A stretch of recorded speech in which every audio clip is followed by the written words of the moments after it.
Po uspešnem štartu v novo obdobje je morala v Ljudskem vrtu visoka. Akterji so pripravljeni na drugo poglavje, preobrat v Domžalah je dal dodatno energijo tudi za treninge ta teden, čeprav uvodna tekma je pokazala, da je moštvo fizično že na zavidljivem nivoju. Dobro smo pripravljeni, tako da smo komaj čakali to tekmo, ki je dejansko za nekaj štela, ta adrenalin pred tekmo in na koncu je dobro izpletali in pozitivno v nov teden.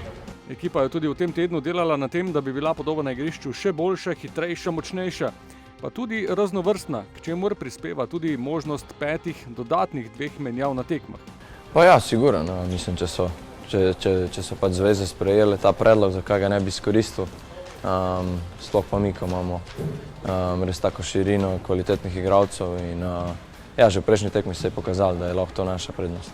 Ob ugodnem razpletu ta vikend bi lahko prvaki skočili na drugo mesto na lestvici, zato je to še dodatni motiv za zmago. V bistvu je to tudi nujno, da povežemo nek niz zmag, če se hočemo približati vrhu, tako da mislim, jaz bi bil zelo vesel, če bo ta tekma nek začetek neke serije.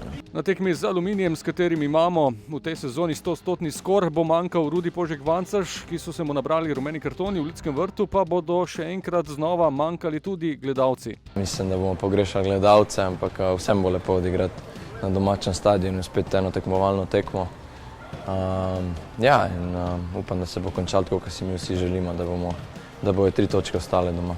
Zadnja tekma tretje četrtine prvenstva, Maribor Aluminij, nedelja ob 8:30 zvečer. Gremo Maribor!